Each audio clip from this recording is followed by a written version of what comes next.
Então, boa tarde a todos.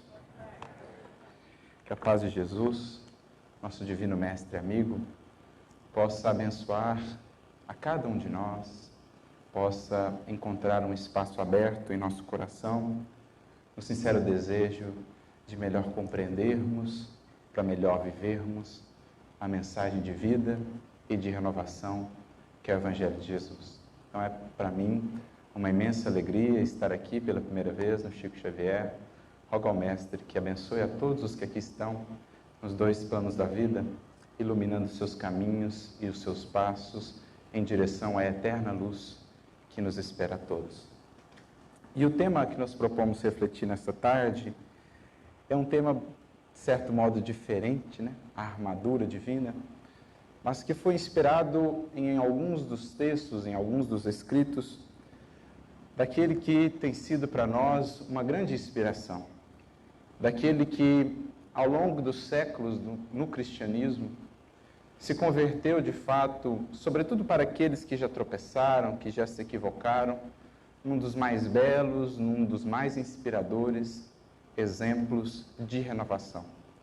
Estamos falando do apóstolo Paulo, esse grande combatente do Cristo, no melhor sentido da expressão, que soube vivenciar, que soube lidar, encarar as mais diversas dificuldades, desafios, sacrifícios, impulsionado adiante pelo seu amor pelo Cristo, pela sua fé, pela sua fidelidade, e que soube assim, fortalecendo-se, né, ancorado naquele que o fortalecia, como ele mesmo chega a dizer na sua carta, tudo posso naquele que me fortalece. Assim ele foi vencendo cada desafio e de fato triunfou. Chegou ao final da jornada, deixando, por exemplo, aquele legado, aquela orientação ao seu filho espiritual na fé, Timóteo, como nós vemos lá na última carta que ele escreveu, a sua segunda carta a Timóteo: combati o bom combate, guardei a fé, acabei a carreira. Então, o bom combate por ele vencido e que vem também nos inspirar a, digamos, bom combatermos esse combate que temos por vencermos a nós mesmos tudo aquilo que ainda nos afasta do Cristo e do seu Evangelho. Então, em determinada carta sua, mais propriamente a carta aos Efésios, no capítulo 6, ele vai trazer alguns versículos interessantes que julgamos úteis para a nossa experiência aqui na matéria, diante dos tantos desafios que todos nós vivenciaremos, diante desses desafios que o bom combate, sobretudo internamente em nós, nos convidará a enfrentar e a encarar.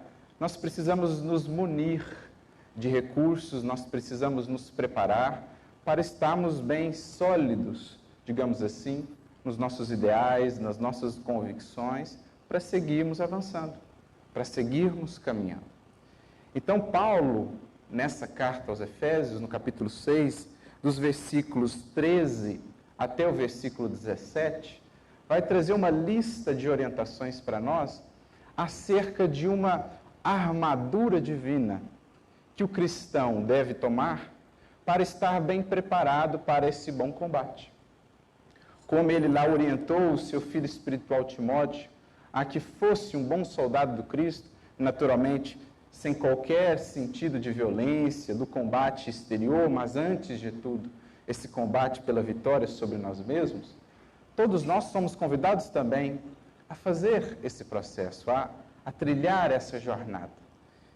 E a experiência desse, que venceu tantas lutas e desafios, certamente tem muito a nos auxiliar.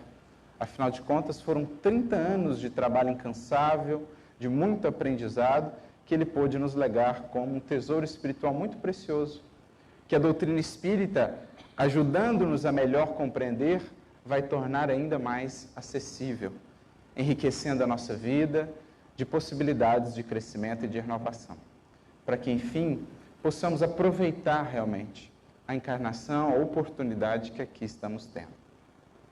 Então, nós faremos quase que um estudo dirigido aqui, porque é um trecho relativamente extenso. Vamos nos ancorar nas orientações de Paulo, muitas delas comentadas por Emmanuel, esse que tem sido para nós um bendito professor de Evangelho, que tanto nos legou em termos de mensagens, de conteúdos, de explicações, abrindo para nós, com as chaves que nos trouxe, novos horizontes do Evangelho de Jesus, dessa riqueza incomensurável que está muitas vezes em nossas mãos, diante de nós, mas que não temos enxergado, não temos percebido. Então nós vamos usar aí essa dupla, naturalmente também ancorados em Kardec, na codificação espírita, para entendermos melhor o que Paulo queria dizer com essa armadura divina, com essa preparação que nos cabe para o bom combate. Então lá no versículo 13 do capítulo 6 de Efésios, Paulo começa dizendo assim: portanto, tomai a armadura de Deus, para que possais resistir no dia mau e, havendo feito tudo, ficar firmes. Então, essa simples frase de Paulo já nos daria muito o que pensar. Ele já está dizendo: olha, meu irmão, entrar na caminhada com Cristo não é um processo de facilidades. Ninguém adentre a caminhada com Jesus esperando facilidades, esperando caminhos fáceis, caminhos sem espinhos, sem dificuldades, sem desafios. Aceitar a caminhada com Jesus é batalhar. No sentido, naturalmente, batalhar por vencer as algemas seculares que nos prendem, as nossas paixões, os nossos vícios, que nos impedem de nos alçarmos a planos maiores da vida, de encontrarmos, e mais do que isso, de sentirmos a vida abundante que está a todos nós destinada. Entrar na caminhada com Cristo, como ele dizia, é tomar a nossa cruz, seguir-lhe os passos em busca da libertação. Mas há uma cruz, existem desafios, demanda-se esforço do cristão sincero, do cristão que quer realmente avançar com Jesus. Então Paulo já nos alerta nesse sentido. Não adentramos propriamente nessa caminhada para que o Cristo nos sirva e atenda-nos muitas vezes os caprichos, os anseios, mas sobretudo para que, aprendendo com Ele, possamos melhor atender e servir a Deus. A verdade, que é o único caminho realmente libertador do nosso coração, ou para o nosso coração. Então ele já diz, preparando-nos, é um combate. E num combate é preciso uma armadura. É preciso criar em nós, em nosso espírito, ou em nosso ser, naquilo que somos, é preciso criar essa resiliência, essa força, para que, sobretudo nos dias mais desafiadores, mantenhamos-nos firmes, mantenhamos-nos avançando, caminhando para frente, ainda que 1 milímetro por dia, como dizia Emmanuel, mas para frente, sem desanimar, sem desistir, porque vencer com Cristo não é nunca cair, mas sempre se reerguer e continuar, seguir a avançar. Então é preciso criar em nós essa resiliência, essa capacidade de lidar com a visita da prova, a visita do desafio, o testemunho, o teste, sem que isso nos desestruture, sem que isso nos leve ao desespero, ao desconsolo. Talvez seja essa uma das virtudes mais importantes de nossos tempos. Ou melhor, a ausência dessa virtude seja um dos pontos mais marcantes de nossos tempos. Essa nossa inabilidade de lidar com as tribulações. Mas Paulo diz, o Evangelho também e a própria doutrina espírita, é preciso criar essa armadura, essa resiliência, para que no dia mau resistamos, mantenhamos-nos firmes, tendo feito a nossa parte. Porque esse é um aspecto interessante da fala dele, né? Ele diz, para que possais resistir no dia mau e, havendo feito tudo, ficar firmes. Ou seja, a verdadeira solidez, a verdadeira base segura onde repousa a nossa fé, é aquela que encontra apoio também no nosso esforço. De nada adianta esperar que Deus tudo faça por nós e nos sustente no momento difícil se a nossa parte não tem sido feita. No sentido de buscarmos aprender, de buscarmos renovar pensamentos, de buscarmos construir virtudes. Somente assim é que construiremos essa firmeza, essa fortaleza, para que no dia mau, no dia difícil, estejamos firmes, estejamos bem estruturados para resistir à ventania. É o que Jesus dizia ao final do Sermão do Monte. Depois de passar ali a síntese da sua doutrina, ele encerra o Sermão do Monte, no capítulo 7 de Mateus, dizendo-nos: aquele que ouve as minhas palavras e não as pratica, compará-lo-ei a um homem tolo, imprudente, que construiu sobre a areia. Vindo a tempestade, correndo os rios, soprando os ventos, ela rui, porque não estava edificada essa casa, a casa de nossa paz, de nosso equilíbrio, sobre a rocha, e sim sobre a areia. Mas aquele que ouve as minhas palavras e as pratica, ou seja, aquele que tem feito a sua parte, compará-lo-ei ao homem sensato, ao homem prudente, que edificou sua casa sobre a rocha. Tendo vindo a tempestade, tendo soprado os ventos e corrido os rios, a casa não ruiu, porque estava edificada sobre a rocha. Então a lição do Cristo nos chega, a misericórdia nos visita, mas se não encontra essa disposição de consolidá-la em nós, construímos sobre a areia movediça. E aí a nossa instabilidade. Sopra um vento e a gente já balança tudo, a gente já se desestrutura todo. Por quê? Falta essa construção. Então esse é o primeiro aspecto que Paulo está frisando. Não esperemos facilidades, mas sim luta, desafio. Preparemos-nos, portanto, para os dias de inverno que virão.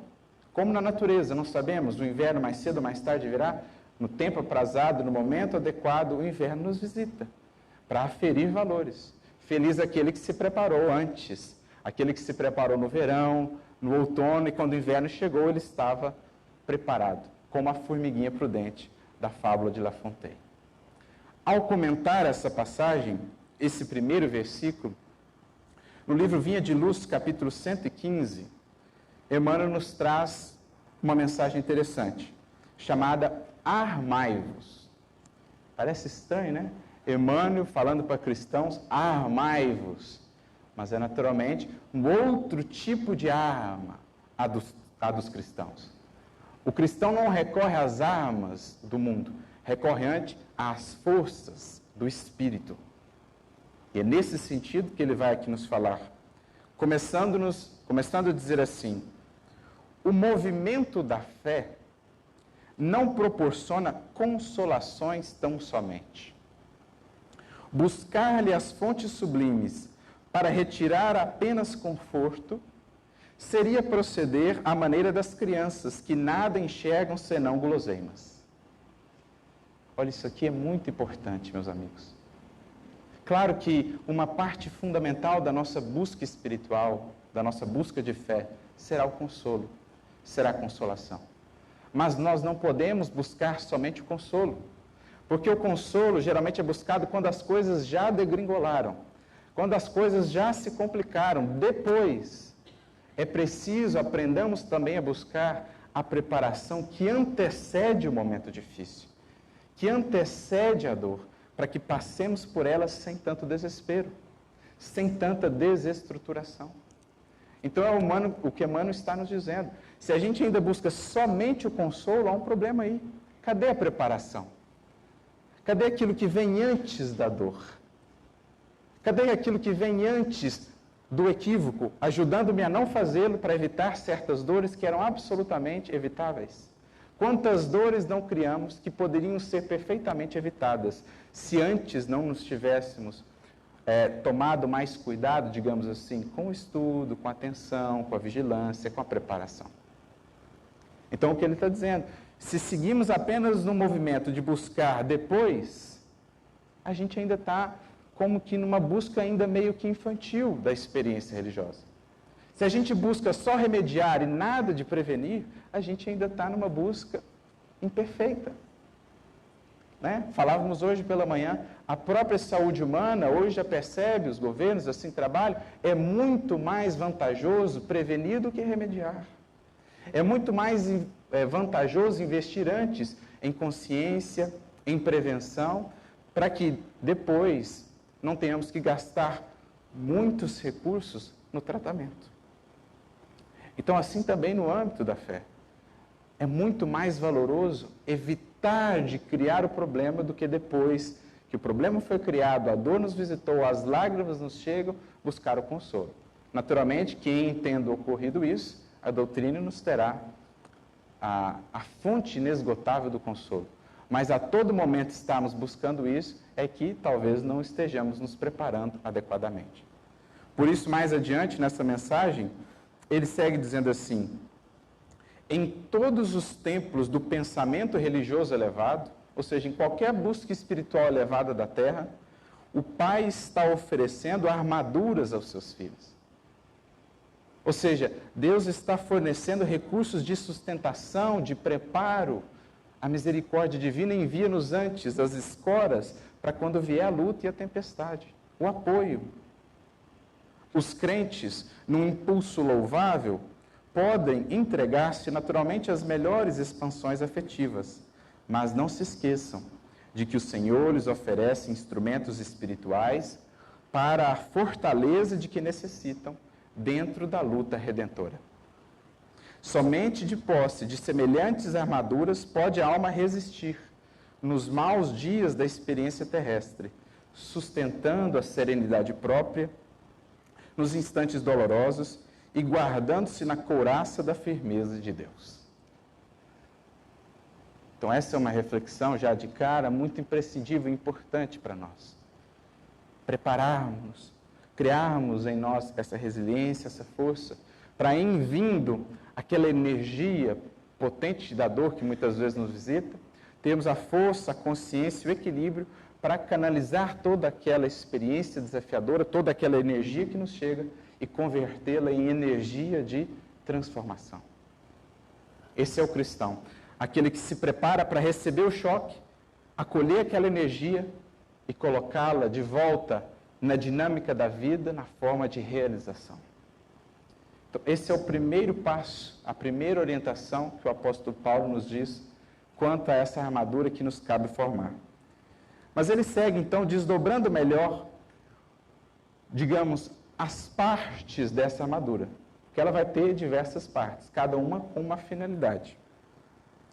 Então, no versículo seguinte, ele diz assim, o versículo 14, estais, pois, firmes, tendo cingidos os vossos lombos com a verdade, e vestida a couraça da justiça. É interessante, na primeira carta aos Tessalonicenses, capítulo 5, versículo 8, ele vai pôr algo muito similar em relação a essa parte da couraça, só que em vez de couraça da justiça, ele vai complementar a couraça da fé e da caridade. Então você tem uma couraça que é formada pela fé, caridade ou amor e justiça. E cingidos os lombos com o cinto da verdade. Naturalmente que o apóstolo Paulo, seguindo os hábitos, os costumes do seu tempo, está aqui trabalhando com uma linguagem metafórica. É preciso desentranhar o sentido da mensagem da letra, alcançar o espírito. O que ele quer dizer? Estai, pois, cingidos com o cinto da verdade. O que significa isso? E aí a gente vai entrando, penetrando no sentido profundo da lição. Ora, naquele tempo, os indivíduos andavam, se vestiam com túnicas, geralmente túnicas muito largas, por sobre as túnicas costumavam pôr também uma capa. Só que uma túnica não era assim algo tão fácil de manipular, quando você estivesse andando, aquela túnica longa, aquela coisa mais larga. Então, quando eles iam fazer alguma ação, uma realização, por exemplo, trabalhar no campo, pastorear, caminhar mesmo, enfim, o que eles faziam? Para que aquela túnica não atrapalhasse tanto, eles se cingiam, eles pegavam um cinto e amarravam em torno da túnica, de modo a prendê-la e a facilitar a locomoção e a ação. De modo que o ato de alguém se cingir era um símbolo de que ele iria agir. Cingir-se alguém no Evangelho é um símbolo de ação, de realização. Mas Paulo acrescenta, com o cinto da verdade. Em outras palavras, uma ação comprometida, vinculada com a verdade. Como nos dizer que esse é o primeiro aspecto dessa armadura que precisamos ter. Como nos fortalecermos, como nos mantermos fortes, bem estruturados para os desafios da vida. Primeiro aspecto, o trabalho vinculado, harmonizado com a verdade, isto é, com a lei divina, o trabalho voltado para o bem, a ação realizadora que nos protege a mente das ilusões, das tentações, que nos mantém focados naquilo que é preciso fazer e que nos impede de desviarmos para os arrastamentos e as sugestões perniciosas que muitas vezes encontraremos no caminho. É estarmos vinculados, digamos, à fidelidade à lei divina, porque aprendemos com a doutrina espírita. Primeira questão do terceiro livro de O Livro dos Espíritos, quando Kardec vai tratar das leis morais. Questão 614. Os Espíritos dirão, acerca da lei divina ou da lei natural, que somente somos infelizes quando dela nos afastamos. Ora, a lei divina é a verdade, estabelecida desde o princípio da criação eterna como o próprio Criador. Aprendemos no Livro dos Espíritos. Tudo o que fazemos distante dessa lei, mais cedo ou mais tarde nos trará alguma colheita dolorosa. Por outro lado, tudo o que fazemos em harmonia com essa lei, mais cedo ou mais tarde nos trará uma colheita vigorosa, substanciosa. É o que Jesus, por exemplo, vai representar no capítulo 15 do Evangelho de João, quando ele fala da videira verdadeira. Jesus está falando assim, que o galho ou o ramo não pode produzir senão quando vinculado à videira. Quando ele se desconecta da videira, ele seca. Não tem vida em si mesmo. Por quê? Somente a seiva da videira é que dá vida àquele galho. Jesus então diz, eu sou a videira, vós os ramos. Longe de mim nada podeis produzir. É como se Jesus dissesse, toda ação feita longe do bem, do amor e tudo mais, está destinada a perecer. Todo projeto nosso que não se harmoniza com o bem, com o amor, com a lei divina, está fadada a fenecer. Daí tantas desilusões de nossa parte, daí tantos sofrimentos, porque construímos, realizamos desconectados da videira. E aquilo mais cedo ou mais tarde seca, e em secando traz para nós a desilusão, a tristeza, né, a decepção. Por quê? Construímos longe da lei, longe da verdade. O mestre mesmo diria, toda planta que meu pai não plantou será arrancada. Tudo que não foi feito em harmonia com a lei divina, a verdade, será arrancado. Por isso, desde já, é útil para nós, no sentido de evitarmos decepções, desilusões e de encontrarmos mais adiante uma colheita proveitosa, que comecemos a agir em harmonia com a verdade, com a lei divina. Né? Conectados a essa videira do bem e do amor, assim agirmos. Esse é o primeiro passo da armadura divina. O trabalho no bem, que nos protege, que nos faz frutificar. Mas ele diz, revestidos também com a couraça da justiça, da caridade, da fé. Ora, que couraça é essa? A couraça, na armadura, está mais propriamente destinada a defender o peito. Poderíamos pensar o coração. Então, Paulo está nos dizendo, o cristão precisa proteger o seu coração. Precisa buscar algo que o proteja, os seus sentimentos. Né? Fé, justiça, caridade nos lembram aquela lei moral que está lá no Livro dos Espíritos, a que resume todas as outras, como os Espíritos dirão, lei de justiça, amor e caridade. Né? Os próprios Espíritos, na questão 879, dirão, qual a característica do verdadeiro justo, daquele que exerce realmente a justiça? Né? Como que a gente alcança essa couraça? E eles responderão, a do verdadeiro justo, é exemplo de Jesus, porque praticaria também o amor do próximo e a caridade, sem a qual não há verdadeira justiça. Então vejamos, lei de justiça, amor e caridade, buscarmos exercitar isso é construirmos uma couraça que protege o nosso coração de tudo que possa querer interferir, digamos assim, na nossa paz, roubar o nosso equilíbrio, né? Adentrar a nossa casa íntima e ferir aí as nossas emoções. É preciso proteger, portanto, o coração. Ao comentar essa passagem acerca da couraça, no capítulo 98 do livro Fonte Viva, Emmanuel vai comentar, não o versículo da carta aos Efésios que nós lemos, mas o que está na primeira carta aos Tessalonicenses, capítulo 5, versículo 8, em que Paulo diz, para vestirmos-nos da couraça da fé e da caridade. Na verdade, essa é uma fala acerca da couraça da justiça que vem lá de Isaías, capítulo 59 de Isaías. Mas ao comentar isso, Emmanuel tem uma mensagem chamada Couraça da Caridade, em que ele diz assim, que o cristão precisa, antes de tudo, preservar ou proteger o seu coração. E em determinado momento, ele fala assim, compreendendo assim, que o cristão se acha num verdadeiro estado de luta, luta com o quê? Com os outros? Não. Luta consigo mesmo. Luta com as influências perniciosas de outros espíritos que queiram nos arrastar ao mal, luta com as tendências, os padrões que ainda regem no mundo, por exemplo, o hedonismo, o materialismo, o ceticismo, a negação, isso que ainda vigora no mundo. Todos os dias nós somos bombardeados com ideias desse tipo, falsas ideias quanto à liberdade, faça o que bem entender, isso é ser livre. Isso são arrastamentos, são tentações, é preciso resistir a isso para mantermos fiéis à ideia de que ser livre não é simplesmente fazer tudo o que se quer. Ser livre, aprendemos com Jesus, é fazer o que se deve, o que já se harmoniza com a nossa consciência.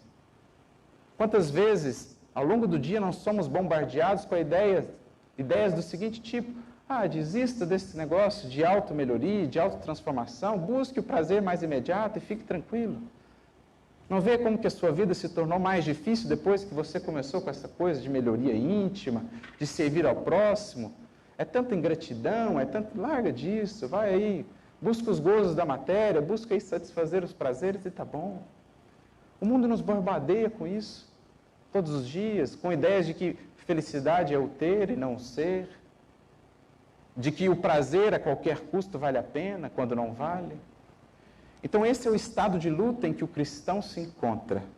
E Emmanuel segue dizendo, compreendendo assim que o cristão se acha no verdadeiro estado de luta, em que por vezes somos defrontados por sugestões da irritação intemperante, da indignação inoportuna e da ira injustificada ou da severidade destrutiva, ou seja, sentimentos que nos alcançam. São as irritações, a revolta com outro alguém, aquele cara fez uma coisa errada, aquilo me visita e quer contaminar o meu coração, roubar a minha paz, sentimentos de revolta, de ira, de severidade destrutiva, cobrar demais do outro, quando muitas vezes para comigo não tenho cobrado, O apóstolo dos gentios receitou-nos a couraça da caridade, por sentinela defensiva dos órgãos centrais de expressão da vida, do coração, sobretudo. É indispensável armar o coração de infinito entendimento fraterno para atender ao ministério em que nos empenhamos. Se o nosso coração, na caminhada com Jesus, não estiver armado de infinito entendimento fraterno, mais cedo ou mais tarde a gente desanima. Diante da ingratidão de uns, da indiferença de outros, como a gente não busca compreendê-los e amá-los como são, a gente desanima, a gente se abate. A convicção e o entusiasmo da fé bastam para começar honrosamente, mas para continuar o serviço e terminá-lo com êxito, ninguém poderá prescindir da caridade paciente, benigna e invencível. Então, se o primeiro aspecto da armadura é o cinto da verdade, a ação comprometida com a lei divina, o segundo é a couraça da caridade, que protege o nosso coração da ira, da severidade, da dureza, do desânimo, da revolta, do ódio, e que, portanto, nos dá força para seguir.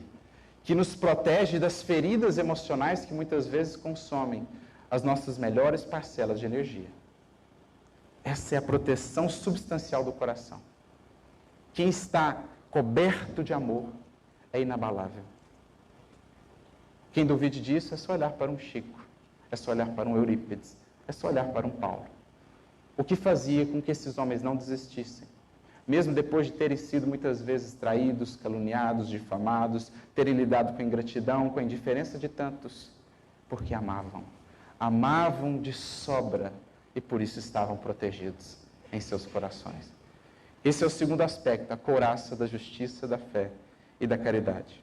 Mas ele segue, dizendo, no próximo versículo, versículo 15, e calçados os pés na preparação do Evangelho da paz. Isso aqui lembra muito uma fala, mais uma vez, do profeta Isaías. Paulo, com frequência, recorre a Isaías. Agora, no capítulo 52 de Isaías, versículo 7, Isaías tem uma fala bonita, ele diz assim, quão formosos são sobre os montes os pés daquele que anuncia boas novas, daquele que faz ouvir a paz, daquele que anuncia o bem. Então, quão belas são as pegadas daquele que por onde passa, deixa um rastro de anúncio do bem, que faz ouvir a paz, que irradia boas novas. Então, esse é um outro aspecto. Proteger os nossos pés com as sandálias aí da preparação do Evangelho da paz. E é interessante pensar no símbolo dos pés do Evangelho.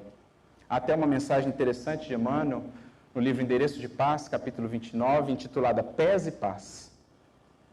Porque se a gente parar para pensar naquele gesto simbólico de Jesus na última ceia, Jesus lava os pés dos discípulos. Pedro diz, não, Senhor, lava a minha cabeça, as minhas mãos. Não, só os pés, tá bom. Por que Jesus lava os pés? Se pensarmos no sentido simbólico e espiritual, os pés são a base do indivíduo. São a base, em sentido espiritual, se pensarmos, representam a base da nossa vida espiritual. E o que é a base da nossa vida espiritual? O que está em primeiro contato com o mundo, com as pessoas? Qual a primeira porta de entrada do nosso ser? O sentimento. Capítulo 1 do livro Pensamento e Vida, quando Emmanuel vai tratar de mente, ele diz assim, o reflexo esboça a emotividade plasma a ideia. A ideia gera os atos, gera as palavras que definem o destino. Então, o que é o primeiro ponto de contato entre nós e o que nos cerca? As pessoas, as circunstâncias, o sentimento. O que acontece lá fora, o que o outro faz, me alcança primeiro pelo sentimento, que é a base da minha vida espiritual. Porque aprendemos com a doutrina espírita, os sentimentos criam os pensamentos, plasmam as ideias. As ideias geram as palavras e os atos definem o destino. Então, a base de tudo é o sentimento, é como se fossem os nossos pés. É o ponto de contato que temos com o mundo, mas é também, ou são também os pés que lidam com a poeira e a lama do mundo, a parte mais suja. Porque as maiores sujidades que carregamos, aquilo de mais pesado, que mais nos adoece, carregamos no sentimento. Por isso Jesus se dirige no lava-pés, no momento ali da última ceia, a lavar os pés dos discípulos, dizendo, quem lavou os pés, lavou todo o resto. Como a dizer assim, quem purifica o sentimento com a água divina do amor, quem retira o pó do mundo, das ilusões do mundo, das paixões terrestres, quem lava o sentimento com a água pura do amor, purifica-se por inteiro. Lavados os pés, todo o resto está purificado. E é por isso, por exemplo, que Jesus vai dizer aos seus discípulos, está lá no Evangelho de Mateus, capítulo 14, quando entrarem numa casa ou numa cidade, ali anunciarem a paz e não forem bem recebidos, em saindo daquela cidade ou daquela paz, sacudi o pó de vossos pés. O que Jesus queria dizer com isso? Para a gente limpar o pé físico ou para a gente tirar do coração qualquer resquício de ressentimento, de mágoa, de ódio que possa ali estar. O pé é a base da nossa vida espiritual. E é preciso proteger esses pés, esse sentimento, como? Com o Evangelho. O Evangelho é o que purifica os nossos sentimentos. A vivência do amor é o que remove esse pó do mundo e nos mantém bem estáveis, bem equilibrados para caminhar. Porque é interessante esse símbolo do pó. Se a gente voltar lá ao Gênesis, capítulo 3, versículo 14, se pegarmos o símbolo da serpente, que por favor não é uma cobrinha, a serpente é o símbolo do mal, isto é, daquilo que se opõe ao Criador, que está tanto em nós como em outros indivíduos ainda, isso é o símbolo da serpente. Se repararmos bem, lá na descrição do Gênesis, a serpente se alimenta do quê? diz o texto. E te alimentarás do pó, do calcanhar, ferirás o calcanhar. O que está sendo dito ali? A serpente vai no pé onde está o pó. Como que o mal nos alcança? Qual a tomada que aqueles que desejam nos fazer o mal têm para nos acessar? Senão quando o nosso sentimento não está purificado e eles encontram ali esse pó do mundo onde podem se conectar a nós. Em limpando os pés, por isso Jesus diz, sacudi o pó de vossos pés, para que a serpente não possa nos alcançar. Isto é, para que aqueles que desejam nos prejudicar, para que as influências perniciosas do mundo, para que as nossas velhas tendências não possam nos alcançar e nos prejudicar, nos influenciar, é preciso purificar os nossos pés. E como o fazemos? Diz aqui Paulo, calcem os vossos pés na preparação do Evangelho da paz. O coração voltado à vivência do Evangelho é proteção contra qualquer influência que queira nos desviar do caminho do bem. É preciso lavar os nossos pés, lavar também os pés dos outros, porque só em lavando os pés dos outros conseguiremos lavar os nossos também. Só compreendendo o pó que o outro ainda traz em seus pés, conseguiremos perceber que ainda temos o pó do mundo em nossos pés e que também precisamos lavar. Então esse é o outro aspecto dessa armadura, as sandálias do Evangelho da paz. Mas ele segue dizendo, tomando sobretudo o escudo da fé, com o qual podereis apagar todos os dardos inflamados do maligno. O que é o maligno aqui? Essa expressão que aparece algumas vezes no Evangelho e que muitas vezes foi tomada por nós, numa compreensão mais tradicional da teologia, por um ser específico, voltado eternamente para a prática do mal. É o maligno, né? Ou Satanás, diabos, né? Ou a serpente. Mas como falávamos, se pegarmos, por exemplo, a própria definição das palavras, diabolos, do grego, aquele que desune, aquele que separa, Satanás, do hebraico, do aramaico, aquele que se opõe, aquele que divide. Se pensarmos melhor no sentido da expressão, não é no sentido de que existe um ser eternamente voltado ao mal, que seria uma absoluta contradição à misericórdia divina, que assim permitiu a existência de um ser como esse, que assim permite que esse ser possa eternamente estar a perseguir os seus filhos, no sentido de fazê-los perder. Não teria ele para com esse ser também misericórdia, se o seu amor não é assim tão incondicional? Enfim, por qualquer caminho que possamos ir, encontraremos sempre uma contradição se tentarmos conjugar a existência de um ser eternamente voltado ao mal com o infinito amor de Deus. Então não é nesse sentido que devemos entender. O próprio Mestre nos auxilia a entender isso quando, por exemplo, quando eles estão em Cesareia de Filipe, Cesareia de Filipe, Jesus e os discípulos, e Jesus pergunta para os discípulos acerca do andamento da missão, pergunta para Pedro, pergunta primeiramente para os discípulos de modo geral, o que pensam os homens que eu sou? Ah, Senhor, uns pensam que tu é Elias, outros Jeremias, enfim, ninguém sabe quem o Senhor é ainda. Mas e vós? Quem dizeis que eu sou? Pedro toma a palavra e diz, tu és o Cristo, o Filho do Deus vivo. Jesus, então, digamos, abona a fala de Pedro e diz assim, bem-aventurado és tu, Simão, filho de Jonas, porque não foi nem a carne nem o sangue que te revelou isso. Em outras palavras, não foi você quem disse isso, Pedro. Aí você foi um canal do alto. Você compreendeu, sintonizou-se com o alto e entendeu a dimensão da tarefa. Passados alguns minutos, Jesus começa a falar do desfecho da sua missão, que cabia ele ir até Jerusalém, ser preso e tal, crucificado e ressuscitar ao terceiro dia. Pedro chama Jesus à parte e começa a repreender a Jesus. Não, mestre, imagina, Deus não vai deixar, tal. E nessa hora, talvez a hora que Jesus foi mais enérgico com Pedro, em todo o Evangelho, Jesus volta-se para ele e diz, afasta-te de mim, Satanás, porque não compreendes as coisas de Deus, senão as coisas dos homens. Pedro, Satanás? Satanás não era uma figura? é que ali Jesus está ilustrando o que realmente é Satanás, o maligno, o diabo. É a parcela que ainda vive em nosso coração e que se opõe à lei divina. É o nosso egoísmo, o nosso orgulho seculares, que ainda se antepõem aos desígnios do alto, que criam resistências ao bem, ao amor. Isso é o diabo, isso é o maligno, isso é a serpente que está em nós, que está em outros, mas que um dia não mais existirá. Quando inteiramente estivermos voltados ao bem e ao Criador, não existirá mais diabolos ou Satanás.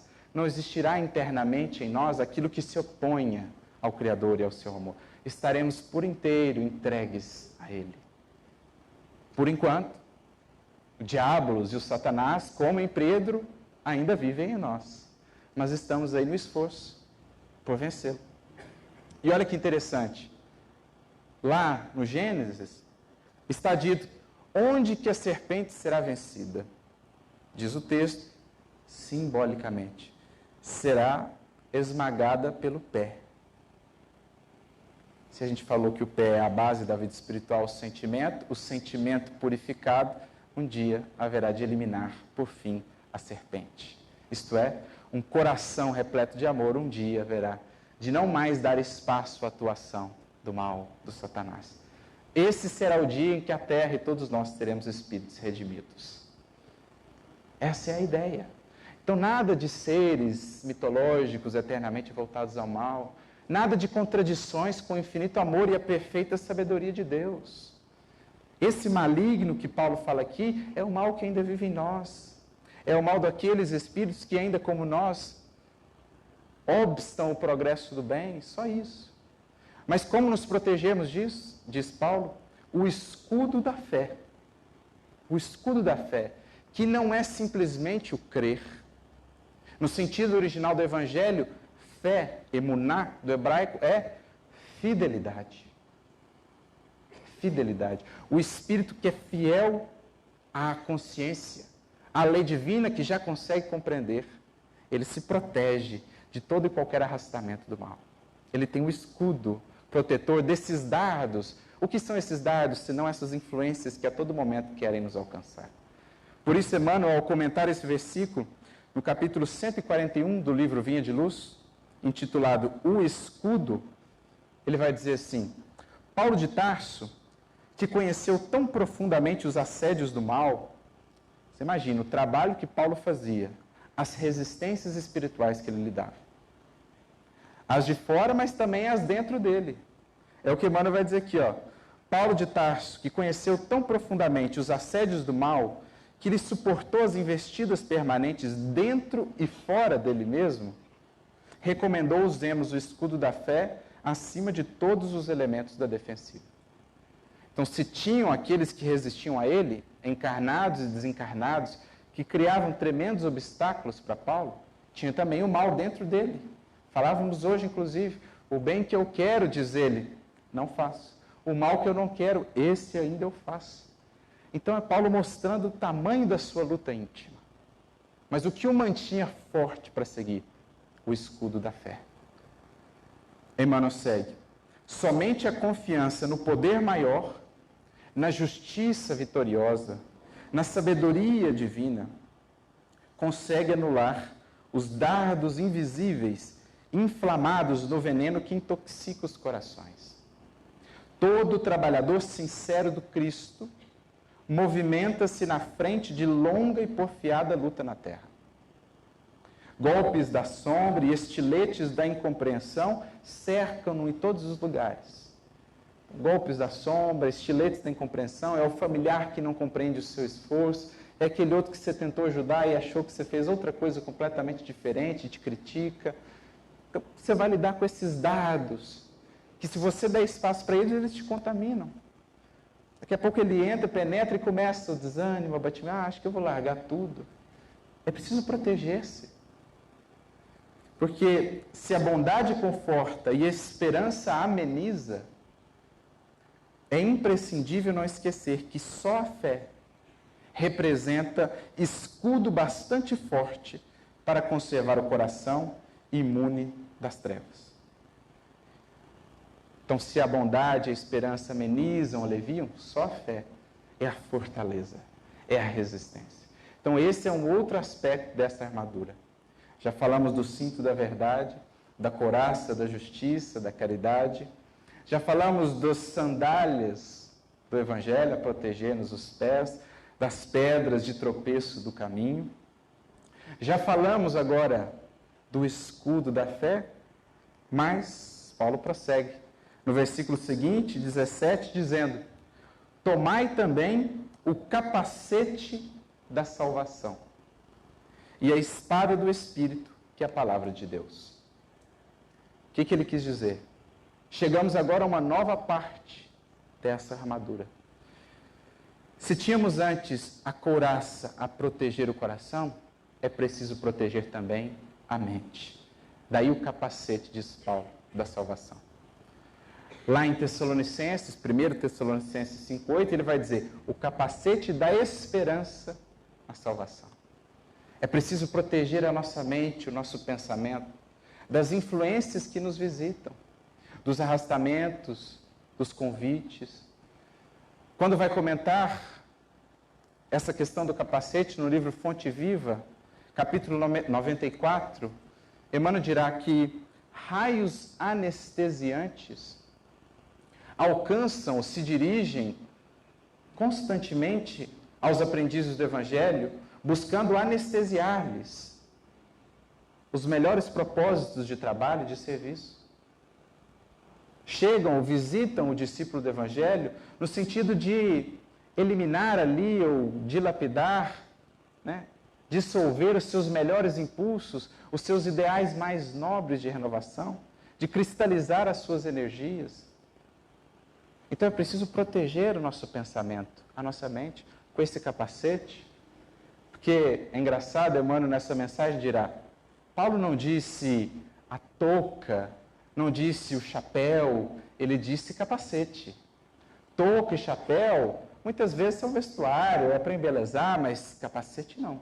Capacete é proteção, capacete é luta. No sentido de que nessa caminhada com Jesus, a todo momento estaremos sendo alcançados por esses raios anestesiantes das forças contrárias ao Evangelho que querem nos fazer desanimar. Ou acontecimentos, por exemplo, quando vemos o nível dos desafios políticos que a nossa nação passa, isso chega na nossa mente buscando nos anestesiar. Não tem jeito, não tem jeito. E se você não está protegido na mente, logo você está vibrando no pessimismo, na desesperança.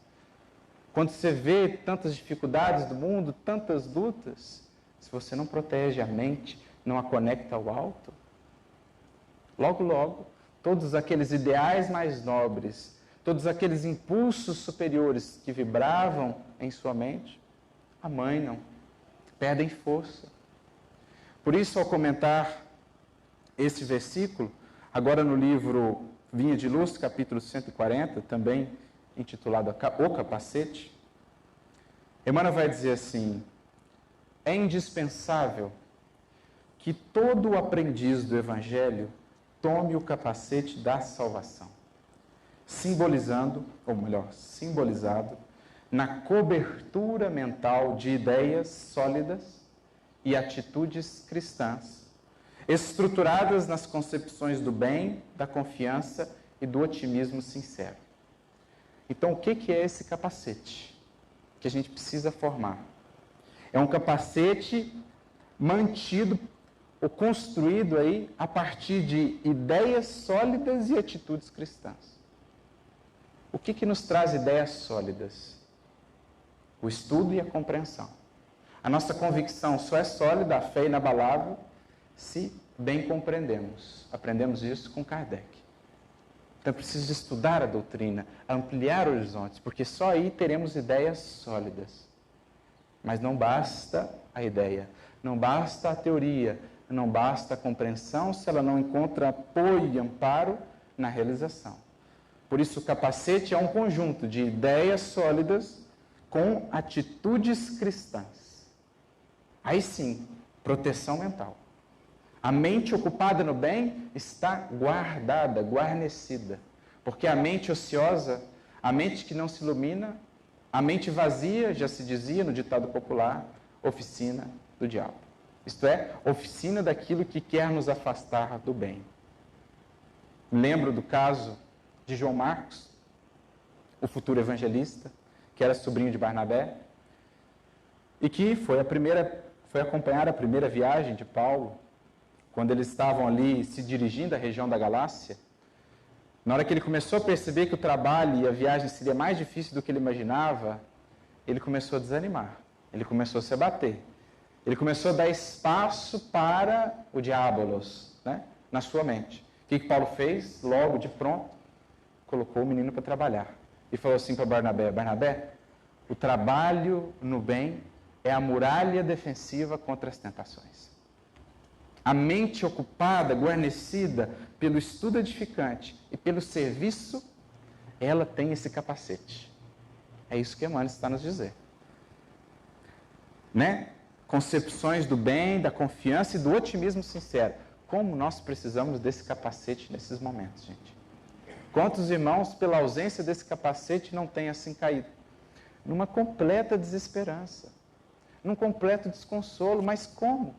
Se estamos vinculados ao Consolador e chegamos desconsolados à convivência com os outros, o que eles vão achar do Espiritismo? O que eles vão pensar? Que doutrina é essa? É preciso manter o otimismo, a esperança de quem vê mais além, de quem vê para além das sombras a aurora de um novo tempo na humanidade e de quem trabalha por isso. É o que fizeram os primeiros cristãos, imagina só. Todos os dias chegavam para eles as notícias: olha, hoje morreu mais 10 mil no circo de Roma. Hoje morreu mais 2 mil numa festa. Porque era assim naquele princípio. E esses irmãos não desanimavam.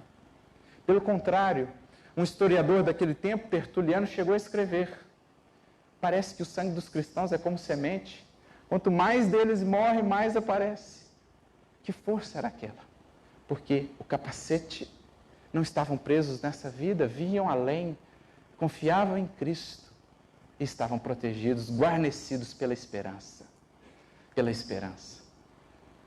Por isso, Emmanuel segue: teçamos, pois, o nosso capacete espiritual com os fios da coragem inquebrantável, da fé pura, do espírito de serviço.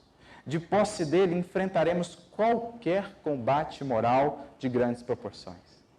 Veja o que ele diz: qualquer combate moral. Quem põe esse capacete? Nenhum discípulo da Boa Nova ouvide a sua condição de lutador. As forças contrárias ao bem, meu amigo, alvejar-te-ão o mundo íntimo através de todos os flancos. Defende a tua moradia interior. Examina o revestimento defensivo que vens usando em matéria de desejos e crenças, de propósitos e ideias, para que os projéteis da maldade não te alcancem por dentro. Eis aí o paramento defensivo do cristão. O cinto da verdade, a couraça da justiça e da caridade, as sandálias do Evangelho da Paz, o escudo da fé, o capacete da esperança. Mas ele acrescenta, por fim, a arma do cristão. Ele diz: a espada do Espírito, que é a palavra de Deus. Qual a arma do cristão? O cristão recorre às armas do mundo? Às forças e poderes do mundo? A arma do cristão, a espada do cristão é, na verdade, uma espada invertida. A arma do cristão é a cruz da exemplificação e do testemunho. Quando visitado pela ofensa, como ele responde? Com a cruz do sacrifício e do perdão. Quando visitado pela agressão, como ele responde? Com a humildade e com o perdão. Essa é uma arma muito mais poderosa do que qualquer arma do mundo, porque ela penetra muito mais fundo no indivíduo. Quando deixamos o verbo divino falar até nós, por meio de nós, não só por palavras, mas sobretudo por gestos. Essa é a arma do cristão. Se pararmos para pensar, dirá Emmanuel, uma mensagem muito bonita no capítulo 5 do livro Ceifa de Luz, chamada A Lição da Espada. Emmanuel dirá: não percebemos ainda que a cruz é uma espada invertida, ensarilhada, fincada no solo, como a dizer, que o cristão cessou para todo sempre o combate com os outros, para lidar no combate consigo mesmo.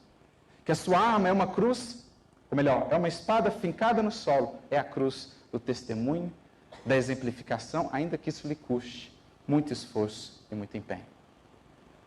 Paulo mesmo, em outra de suas cartas, dirá, na carta aos Hebreus, capítulo 4, ele vai dizer assim que a palavra de Deus é viva e eficaz, como penetra mais profundamente do que uma espada de 2 gumes. O que Paulo está querendo falar com isso? Você tinha 2 tipos de espada, basicamente, antigamente. Aquela de 1 gume, que é aquela para cortar, e a de 2 gumes, que é aquela para penetrar. O que Paulo está dizendo? Que quando nós deixamos a palavra divina, isto é, quando nós deixamos que Deus fale através de nós, pelos gestos que temos, pelas palavras que expressamos, quando o Criador consegue espaço para falar e agir através de nós, nós temos uma força, uma arma muito mais poderosa do que qualquer arma conhecida. Porque ela penetra o íntimo espiritual do indivíduo e lá lança a semente do bem. Quer ver um exemplo? Diante de Paulo, o seu carrasco, Estevão poderia esbravejar, acusá-lo de injusto, poderia fazer o que ele bem entendesse. Mas, no entanto, ele deixa Deus falar através dele, pelo gesto de perdão que tem para com Paulo. E com aquele gesto ele penetra mais fundo em Paulo do que qualquer outra coisa que ele pudesse ter feito. Quando, diante do seu algoz, prestes a morrer, e diante também da sua irmã, que ele descobre ser a companheira do seu algoz, quando ele diz assim, Saulo deve ser muito generoso e bom, minha irmã. Serviu Moisés até o fim. Imagina quando ele conhecia Jesus. Que Deus os abençoe. Ali ele usou a espada do Espírito. Ali ele penetrou Paulo mais fundo do que qualquer arma, porque ele foi no coração de Paulo e fincou o bem ali. Paulo resistiu por um tempo, balançou, mas uma hora ele cedeu, porque Estevão foi lá no íntimo. É isso que Paulo quer dizer. A palavra de Deus é viva e eficaz e mais penetrante do que uma espada de 2 gumes. Quando deixamos Deus falar através de nós, por meio do perdão, do amor, diante da ofensa, respondendo com humildade e o silêncio, diante da crítica, respondendo com silêncio e com perdão, diante do ataque, respondendo com a outra face, a gente está usando a espada do Espírito. Porque Deus, através de nós, penetra no íntimo do indivíduo. Essa é a arma do cristão. Não recorremos às armas do mundo. As armas do mundo estão para nós para sempre fincadas no solo. Porque a nossa arma é a cruz. É a espada invertida, convertida agora em testemunho com Jesus. Esse é o nosso empenho. Essa é a única arma que temos. E foi com essa arma que os cristãos, sem violência alguma, venceram o maior de todos os impérios. Sem poderes, sem fortunas, sem armas, aqueles homens e mulheres simples curvaram um império. Com a espada do Espírito, com a espada do amor. Essa é a arma que Jesus nos deu em mãos. Temos já a armadura, temos já a arma em mãos. O que estamos esperando? Para ir para o bom combate e, enfim, vencer. Sobretudo, a nós mesmos, para fazer com que Jesus vença cada vez mais no mundo, conquistando os corações. Que Ele nos abençoe a todos nesse bom combate, que possamos, enfim, triunfar para vencer a nós mesmos. Que Jesus nos inspire.